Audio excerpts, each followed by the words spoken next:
찬송하리로다. 아멘. 말씀을 보겠습니다.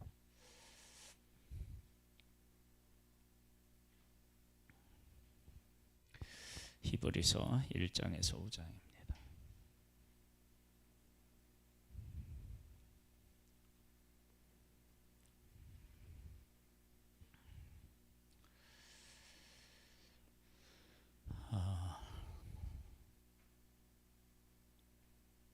우리 예전에 그 군인들이 엄마가 막 면회 가고 이런 프로그램이 있었죠. 그게 프로그램 뭐였었죠?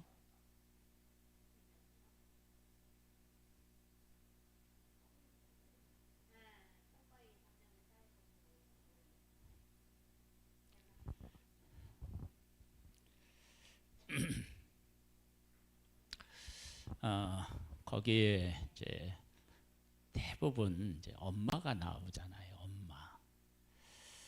그래서 이제 그 전우들이 부를 때는 어머니 막 이렇게 부르면 이제 어머니가 오시고 막 그러잖아.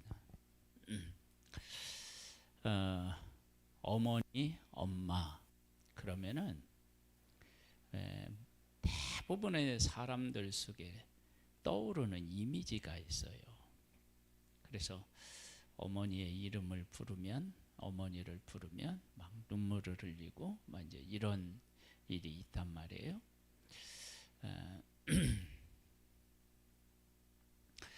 히브리서는 예수 그리스도를 이야기하고 있는데, 예수 그리스도를 이야기할 때 예수 그리스도가 누군지를 잘 몰라.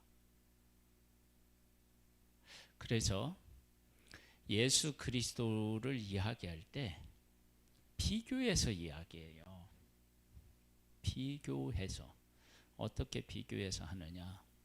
첫 번째, 천사보다 낫다. 또 율법이 있는데 그 율법보다 더 뛰어나다.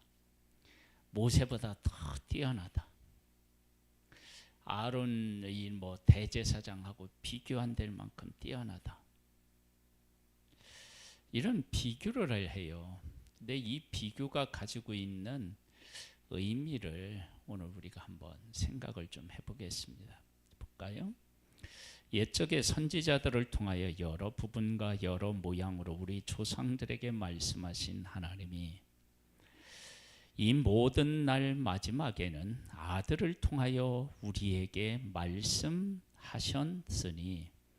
이 아들을 만유의 상속자로 세우시고 또 그로 말미암아 모든 세계를 지으셨느니라. 이는 하나님의 영광의 광채시요 그 본체의 형상이시라.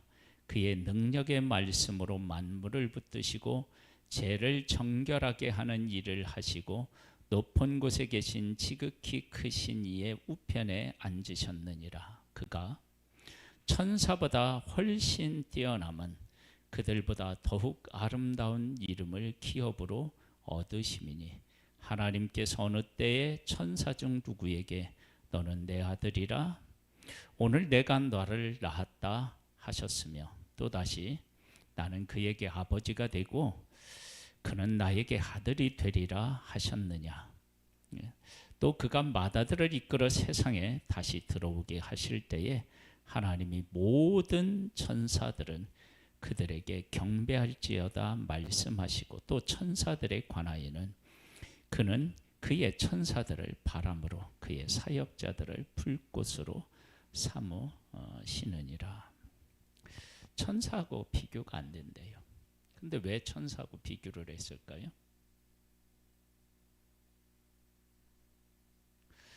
간단한 거예요. 사람들이 천사에 대한 개념이 뭐라고 할까요?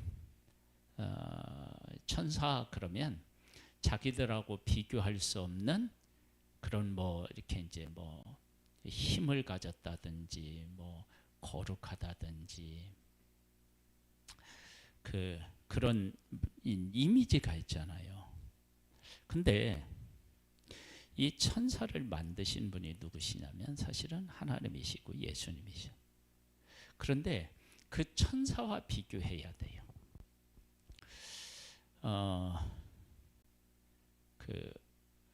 우리가 우리 사람끼리 이렇게 살아가면서도 이렇게 서로 비교하잖아요. 누가 키가 크다 그러면 그 사람의 키가 이만큼 뭐 비교하는데 사실은 비교될 만한 것을 비교해야 되는데 예수 그리스도와는 비교할 수 있는 게 아무것도 없어요. 그런데 사람들 속에 귀하다게 여기는 것, 소중하게 여기는 것, 막 영광스럽게 여기는 것, 놀랍게 여기는 것, 이런 것들이 있는 거예요. 그래서 그거와 비교하지 않으면 안 되는 거죠. 그러니까 최고의 것을 예수 그리스도와 비교를 하는데 사실 예수 그리스도는 그거와 비교조차가 안 되는 거예요. 근데 그걸 왜 그렇게 하느냐? 우리 인간이 범죄한 후에 하나님을 몰라요. 그리고 하나님에 대해서 안다라고 안다라고 하더라도 하나님에 대해서 어느 정도 아느냐면 그냥 천사 같으신 분일까?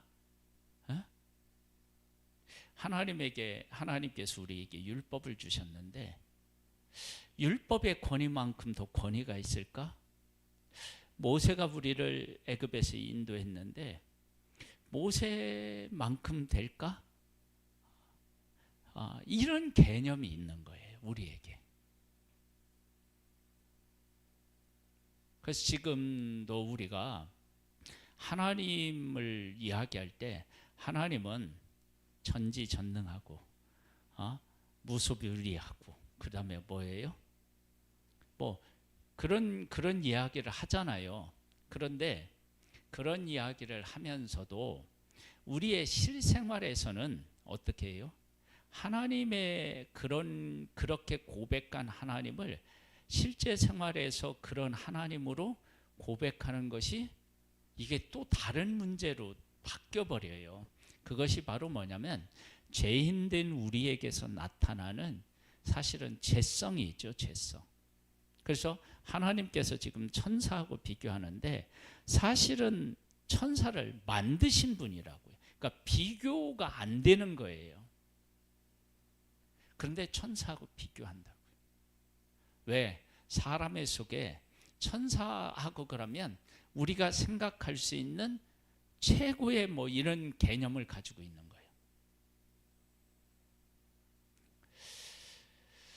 거예요. 그래서 우리의 평생의 숙제가 뭐냐면요. 하나님을 어떻게 하면 하나님을 우리가 알고 인정하고 그분을 신뢰할 수 있을까? 이게 평생 우리의 숙제인 거예요. 우리는 지난날 온 경험이라든지 내가 뭐라 그럴까요? 이것이 최고가 아닌가라고 생각하는 어떤 개념들, 그런 개념들을 가지고 있어서 하나님에 대한 하나님됨을 제대로 인정을 못해요.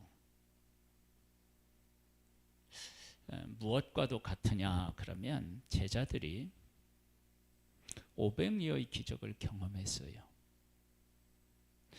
물 위를 걸어오시는 예수님에 대해서 어떻게 해요? 두려워해요.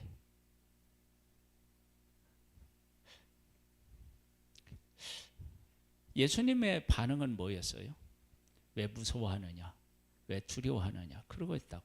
그러니까 예수님은 이미 물 위를 걸어오실 수 있는 분이라고 하는 사실을 제자들에게 어떻게 해요? 보여줬는데 제자들은 오병이어의 기적을 보면 오병이어만 알아.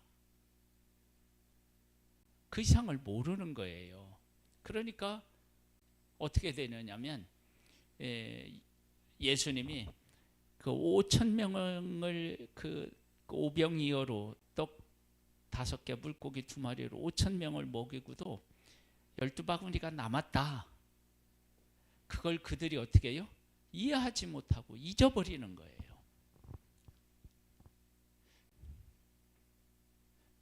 그래서 예수님이 무리를 걸어오시면 무리를 걸어오신 예수님을 유령이라고 생각하고 예수님이라고 생각하지 못하는 거예요.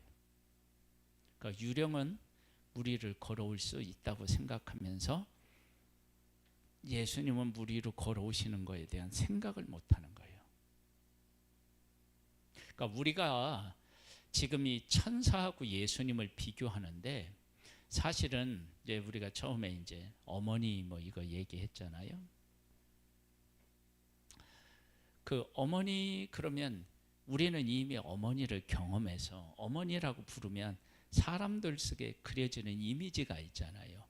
그런데 예수 그리스도 그렇게 얘기를 하면 이 예수 그리스도가 누군지에 대한 개념이 안 생기는 거예요. 왜? 경험을 못했으니까. 그래서 어떻게 해야 되느냐? 천사보다, 율법보다, 모세보다, 대제사장보다 더 뛰어나고 더 위대하신 분이시다 라고 하는 것을 얘기하는데 사실은 그것은 비교할 수가 없는 분이에요.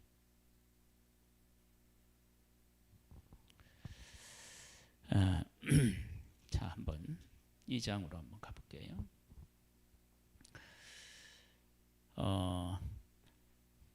그럼 천사는 예수님에게 예수님과 어떻게 그 차별화되느냐? 그러면 천사는 어떻게 해요? 예수님에게 경배하고 천사들을 예수님이 무엇으로 부려요? 바람으로 그의 사역자와 불꽃으로 어떻게 해요? 삼으셔서 심부름시키는 존재라. 그만큼 예수 그리스도는 천사하고는 완전히 급이 다른 거예요. 비교조차도 사실 할 수 없는 거예요. 자, 12장이에요. 그러므로 우리는 들은 것에 더욱 유념함으로 우리가 흘러 떠내려가지 않도록 함이 마땅하니라. 천사들을 통하여 하신 말씀이 견고하게 되어 모든 범죄함과 순종하지 아니함이 공정한 보응을 받았거든 우리가 이같이 큰 구원을 등한히 여기면 어찌 그 보응을 피하리요. 이 구원은 처음에 주로 말씀하신 바요 들은 자들을 우리에게 확증한 바니 하나님도 표적들과 기사들과 여러 가지 능력과 및 자기의 뜻을 따라 성령이 나누어 주신 것으로서 그들과 함께 증언하셨느니라. 그러면 율법이라고 하는 것이 주었는데 이 율법이 하나님의 백성들에게는 무엇과 같으냐면 생명과 같아요. 왜냐하면 율법을 지키면 복을 받지만 율법을 지키지 않으면 어떻게 해요? 죽잖아요. 그러니까 이스라엘 백성들에게 있어서 율법이라고 하는 것은 이건 그들이 사느냐 죽느냐를 가르는 거예요. 그런데 율법을 주신 분이 누구시냐면 하나님이시고 예수님이시라고. 근데 그분하고 어떻게 율법하고 어떻게 해요? 비교할 수 있겠어요? 비교가 안 되는 거예요.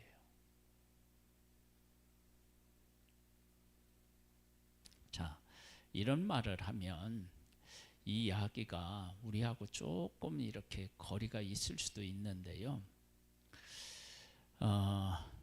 고린도 교회의 문제 중에서 파가 있었죠. 파로 나뉘는 거. 어떤 파가 있었죠?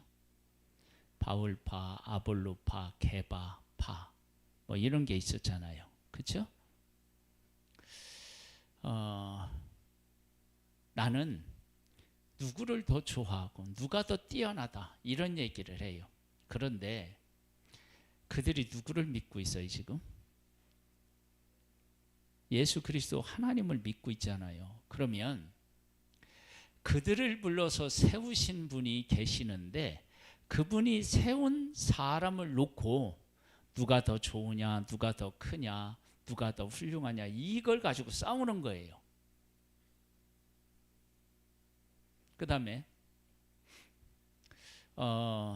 아볼로는 심었고 또 물 주는 이는 누구예요?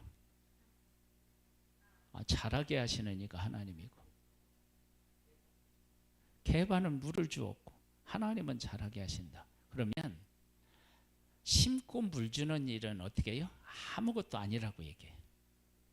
오직 자라게 하시는 이 누구라고요? 하나님이시라고요. 그런데 그 하나님을 그런 하나님으로 어떻게 해요? 몰라. 이것이 우리들의 지금 살아가는 삶의 모습인 거예요. 그러니까 우리가 정신을 좀 차려야 돼요. 우리나라에도 훌륭한 분들이 많아요. 그리스도인 중에서 훌륭한 목사님도 계시고, 훌륭한 기업가도 있고, 훌륭한 교수도 있고요. 많아요. 그런데 그분을 그분 되게 하신 분이 하나님이시고 예수님이셔요.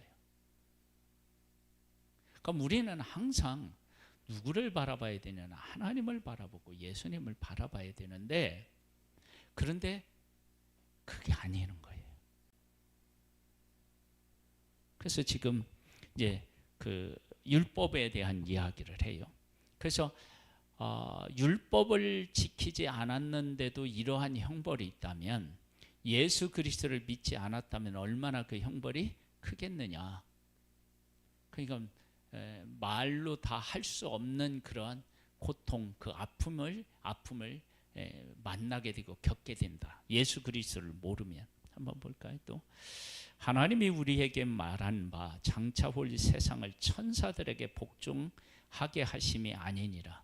그러나 누구인가가 어디에서 증언하여 이르되 사람이 무엇이기에 주께서 그를 생각하시며 인자가 무엇이기에 주께서 그를 돌보시나이까. 그를 잠시 동안 천사보다 못하게 하시며 영광과 존귀로 관을 세우시며 만물을 그 발 아래에 복종하게 하셨느니라.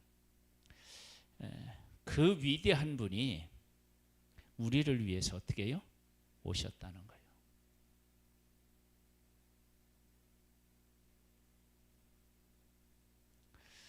이게 참 놀라운 일이 아닐 수 없어요.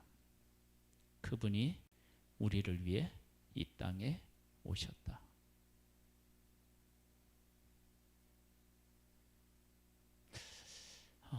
우리가 무엇이길래 그분이 우리를 위해서 이 땅에 오셨느냐, 그 얘기를 하고 있잖아요. 사람이 무엇이기에 주께서 그를 생각하시며 인자가 무엇이기에 주께서 그를 돌보시나이까. 천사하고도 비교할 수도 없고 율법하고도 비교할 수도 없고 모세하고도 비교할 수 없어요. 근데 그분이 그런 비교할 수 없는 그분이 우리를 위해서 이 땅에 오셔가지고 우리와 똑같이 되셨고, 우리가 겪어야 될 고난을, 핍박을 그분이 받으시고, 그분이 형벌을 받으시고, 그리고 우리를 하나님의 자녀의 권세를 주셨다. 이게 정말 우리가 이 은혜를 정말 너무 몰라서 그렇지, 이 은혜를 제대로 깨달아 알면 우리는 다른 것에 대해서 어떻게 할까요?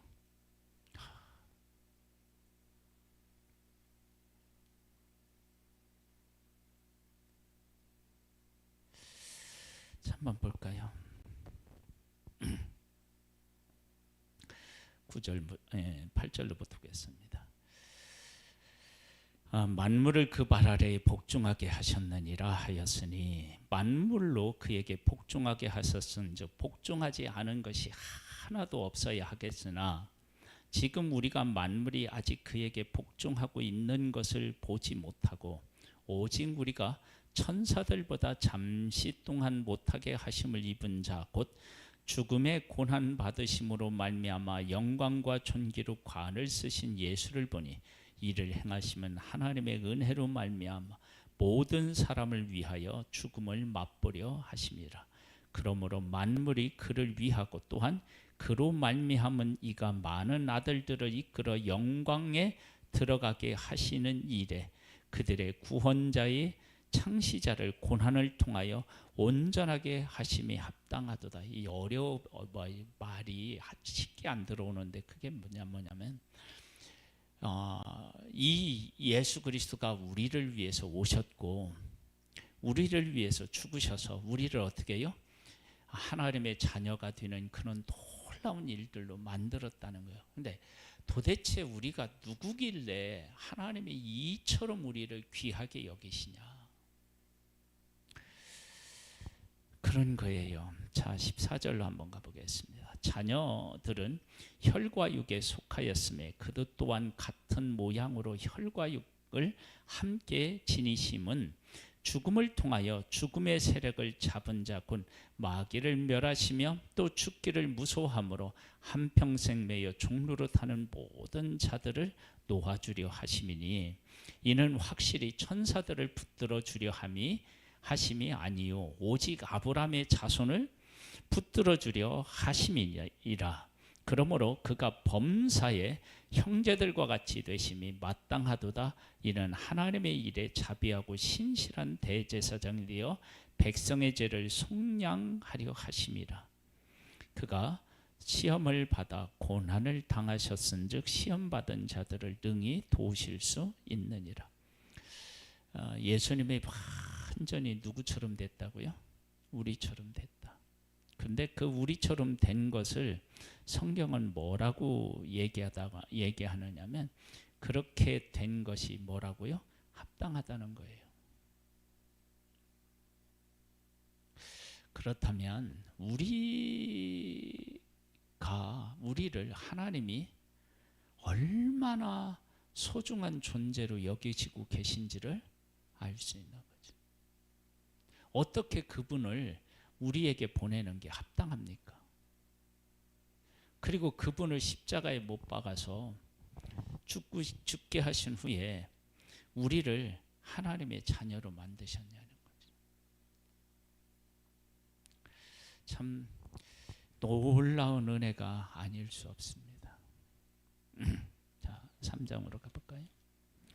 그러므로 함께 하늘의 부르심을 받은 거룩한 형제들아, 우리가 믿는 도리의 사도이시며 대제사장이신 예수를 깊이 생각하라.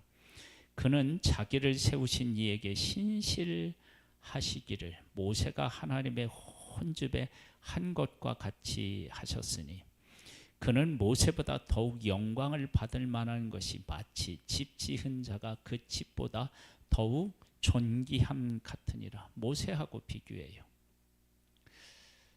하나님하고 예수 그리스도하고 모세하고 비교가 되나요? 안 돼요. 그런데 모세하고 비교해요. 그러니까 사람들의 개념 속에는 하나님에 대한 개념, 예수 그리스도에 대한 개념보다는 누구에 대한 것이 훨씬 크고 강렬하다는 걸 알 수 있어요? 모세예요. 그러니까 하나님께서 모세를 통해서 하나님의 백성을 이끌어내셨는데 그 하나님 모세를 부르시고 하나님의 백성을 이끌어내신 하나님보다 사람 속에는 누가 더 강하게 자리 잡고 있다고요? 모세예요. 여러분, 이건 정말 무섭기도 하고 그리고 이것이 우리들 안에 늘 이렇게 자리하기 쉬운 게 바로 이겁니다. 우리는 사람을 하나님보다 더 구체적이고 실질적으로 기억하고 있다는 걸 알 수 있어요. 그 사람을 세워서 일하시는 분이 하나님이신데 그 하나님을 제대로 못 보는 거예요. 그러면 만약에 사람들이 하나님에 대한 바른 인식이 있었다 그러면 모세를 하는 것보다는 그분을 인도하신 하나님에 대한 이야기를 했겠죠. 근데 모세를 얘기해.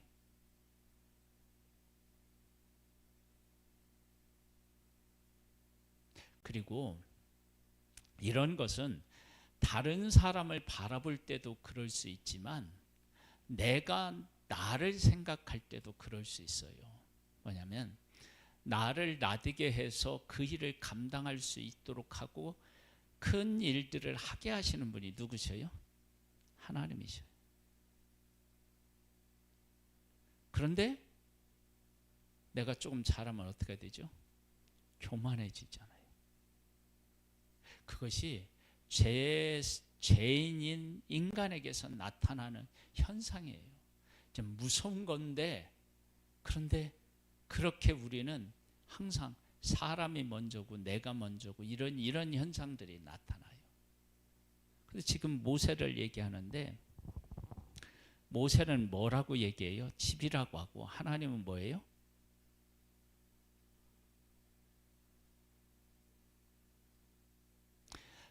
집을 지은이라고 얘기하잖아요. 그러니까 이게 다른 거예요. 그런데 왜 예수 그리스도를 모세와 비교하느냐? 모세를 그렇게 사람들이 귀하게 여기고 있다. 그래서 모세하고 비교하는데 사실은 모세를 부르셔서 그에게 능력을 주시고 그가 사명을 감당할 수 있도록 하신 분이 누구시라고요? 하나님이신 거예요. 하나님. 이런 지금 우리가 설교 시간에 말씀을 이렇게 나누고 있을 때는 이게 그런가, 그렇구나, 그러지만 실질적인 삶에 들어가 보면 그렇지 않아요. 누가 조금만 잘하면 어떻게 돼요? 그쪽으로 확 쏠려요. 내가 조금 뭐 다른 사람보다 낫거나 이러면 어떻게 되냐면 교만해져요. 그렇게 나를 만드신 하나님이 계신데 그 하나님을 잊는 거예요. 그래서 히브리서 1장, 2장, 3장 또 그 이후에 나오는 그러한 모든 비교의 대상들이 사실은 비교하면 안 되는 거예요. 할 수도 없는 거예요. 왜냐하면 뭐 천사를 만드신 분이니까. 근데 어떻게 천사하고 비교하겠어요? 그래서 천사 얘기를 하면서 천사를 어떻게 되냐면 뭐 그들을 사역자로 막 이렇게 삼는 분이시고 그렇게 이야기를 하는데 그런데 사람들은 그 예수 그리스도의 존귀함이 어느 정도인지 이해를 못해요.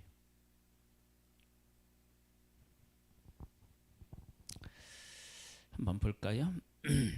7절이요. 그러므로 성령이 이르신 바와 같이 오늘 너희가 그의 음성을 듣거든 광야에서 시험하던 날에 거역하던 것 같이 너희 마음을 완고하게 하지 말라. 거기서 너희 10주가 나를 시험하여 증험하고 40년 동안 나의 행사를 보았느니라. 그러므로 내가 이 세대를 노하여 이르기를 그들이 항상 마음이 미혹되어 내 길을 알지 못하는도다 하였고 내가 노하여 맹세한 바와 같이 그들은 내 안식에 들어오지 못하리라 하였느니라. 보세요. 하나님의 백성이 애굽에 있었어요. 애굽에서 10가지 재앙 그거 보았고요. 친히 보고요. 경험했죠. 홍해를 건넜죠. 그렇죠? 만나와 메추라기 먹고 구름 기둥과 불 기둥의 인도함을 받아서 지금 어디에 있느냐면 광야에 있어요. 그런데 광야에서 죽어요. 왜 죽어요? 네. 10가지 재앙이 있잖아요. 그걸 봤는데 일어나는 현상은 보면서 그 현상을 일으킨 하나님하고는 어떻게 해요? 교통이 안 되는 거예요. 만약에 그 하나님과 교통이 됐으면 광야에서 하나님을 원망할 수가 없다고요.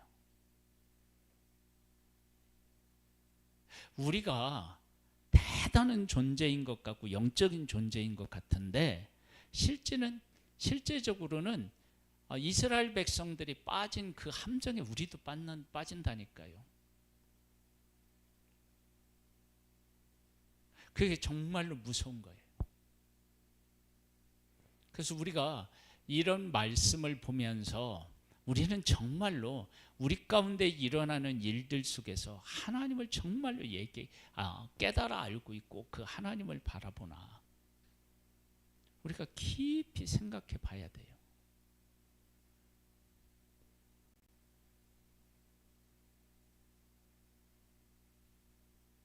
우리가 우리 가운데 일어나는 일들 속에서 이렇게 일하시는 하나님을 만나지 못하면 우리는 이스라엘 백성들이 광야에서 원망하는 것과 똑같이 어떤 사건들만 생기면, 그리고 내가 원하는 시기에 내가 원하는 그 방법대로 하나님이 일하시지 않으면 하나님을 원망하고 어떻게 해요? 불평하는 거예요.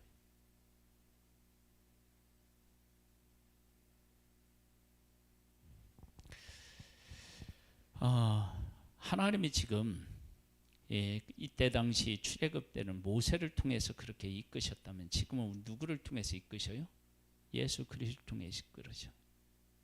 그렇다면 모세를 보내서 모세를 통해서 그 백성을 이끄실 때도 홍해를 건너고 광야에서 그렇게 놀라운 기적들로 함께 했다면, 그렇게 하나님이 함께 하셨다면 예수 그리스도 안에서 우리를 인도하실 때 하나님은 얼마나 더 우리를 위해서 일하시겠어요?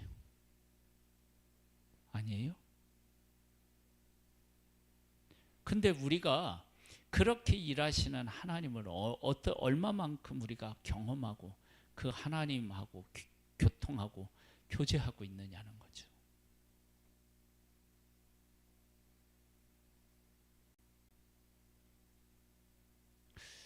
그래서 우리가 깨어 있어야 됩니다.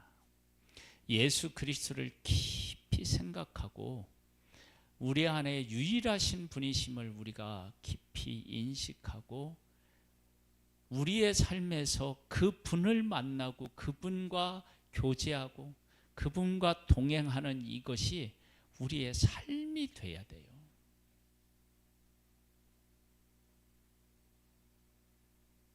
그게 가능한가요?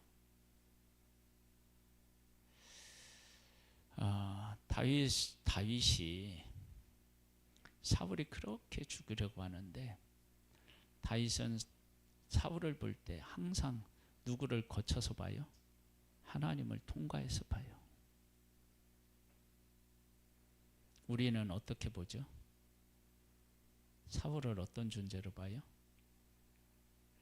나를 죽이려고 하는 존재, 그렇게 보는 거예요.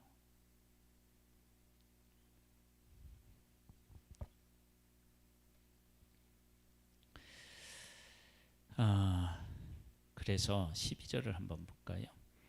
형제들아 너희는 삼가 혹은 너희 중에 누가 믿지 아니하는 악한 마음을 품고 살아계신 하나님에게서 떨어질까 조심할 것이요. 하나님에서 떨어져 나가는 것이 정말 무서운 거예요. 아직 오늘이라 일컫는 동안에 매일 피차 권면하여 너희 중에 누구든지 죄의 유혹으로 완고하게 되지 않도록 하라. 우리가 시작할 때 확실한 것을 끝까지 견고히 잡고 있으면 그리스도와 함께 참여한 자가 되리라. 성경에 일렀으되 오늘 너희는 그의 음성을 듣거든 경노하시게 하던 것 같이 너희 마음을 완고하게 하지 말라 하였으니. 왜 마음이 완고해져요? 하나님이 하신 일에서 하나님을 못 만나면 완고해져요.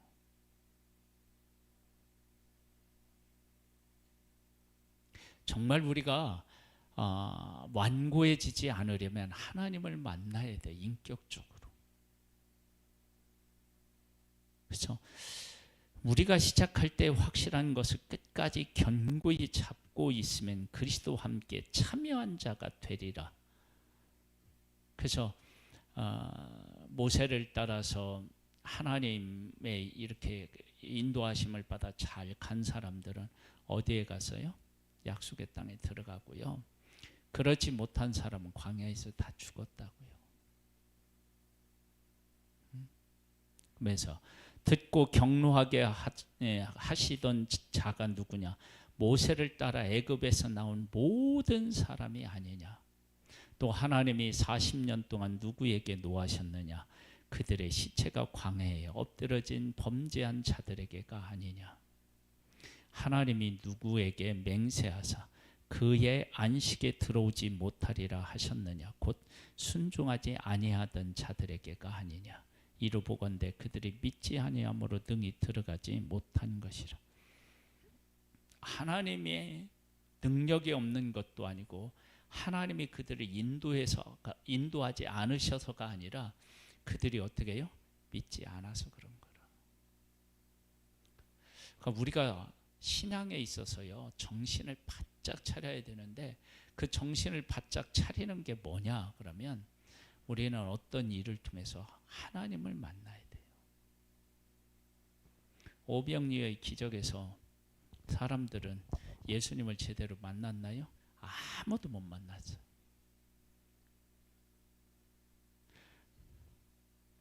예수님을 제대로 못 만나니까 군중들은 예수님을 뭐 하려고 했어요? 임금 삼으려고 했고요. 제자들은 예수님이 물 위로 걸어오실 때 어떻게 해요? 예수님인지를 못 알아봐요.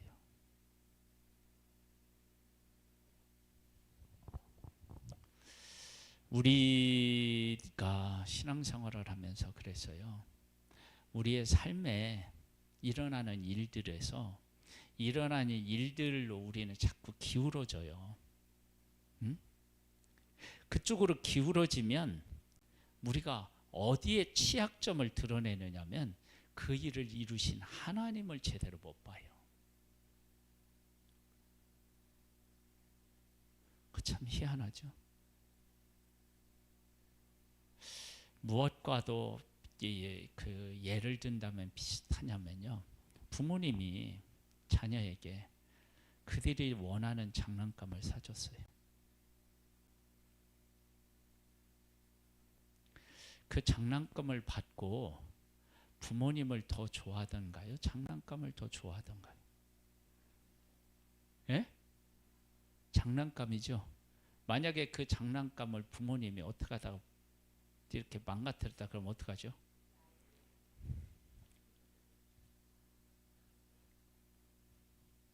우리의 모습이 하나님 앞에서 그런 거예요. 그러니까 하나님이 일하시는데 일하신 그 결과물에 대해서는 우리가 관심을 갖는데 그렇게 일하시는 하나님에 대해서는 관심이 많이 없어요. 우리가 실질적으로 그래요. 그걸 어디서 알 수 있느냐 그러면 우리의 일상생활에서 다 드러나요. 만일에 하나님을 제대로 알았다 그러면 오늘같이 내가 사람을 대하지도 않을 것이고 그렇게 일하지도 않을 것이 분명하니까요. 그러니까 우리는 하나님과 함께 일을 하고 하나님을 알았다 가는데 실질적으로 파고 들어가 보면 아닌 거예요. 그러니까 제자들하고 다르지 않는 거예요. 매번 예수님이 어떤 일을 할 때마다 어떻게 해요? 놀래. 그럼 뭐 예수님을 몰랐던 거죠. 근데 그들이 성령이 임했을 때 어떻게 돼요? 그때는 어떻게 돼요? 다르잖아요. 보는 시각이. 보는 시각이 다르잖아요. 시각이. 그러니까 우리들이 하나님 앞에서 살아갈 때 이런 부분에 대해서 깊이 묵상을 해봐야 돼요. 그래서 나의 신앙의 현 주소가 어딘지를 알아야 돼요. 근데 잘 모른다고요. 이걸 평생 동안 우리가 해결해야만 되는 일이에요. 해결해야 되는. 근데 해결 안 되고 가요. 이거 다 안 돼요. 왜냐하면 우리는 일이 일어나면 어떻게 해요? 일 쪽으로 기울지 그렇게 일하시는 하나님에게 우리 눈을 우리 시각을 고정시키는 게 정말로 어려워요.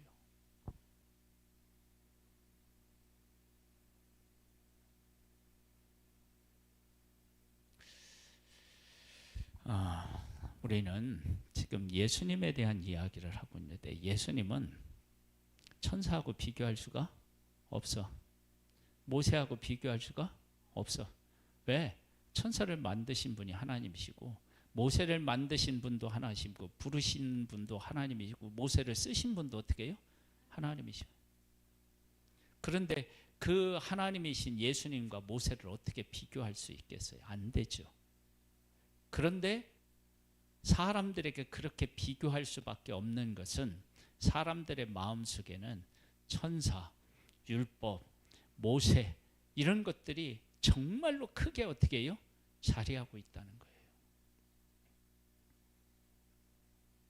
그래서 그거하고 비교할 수 없다. 그러면서 예수 그리스도가 어떤 분이신지를 너희들이 바르게 알아야 된다. 그래서 예수님은 어떤 분이시냐? 우리 1장으로 한번 가봐요. 히브리서 1장 3절을 우리 같이 한번 읽어볼까요? 시작. 이는 하나님의 영광의 광채시요 그 본체의 형상이시라. 그 능력의 말씀으로 만물을 붙드시며 죄를 정결하게 하는 일을 하시고 높은 곳에 계신 지극히 크신 이의 우편에 앉으셨느니라. 그분이 바로 누구라고요?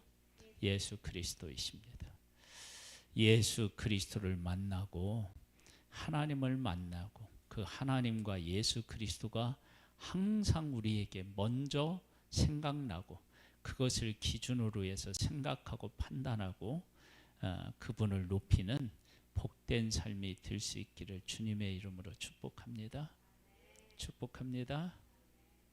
잘 오셨습니다. 우리 찬양을 드리겠습니다.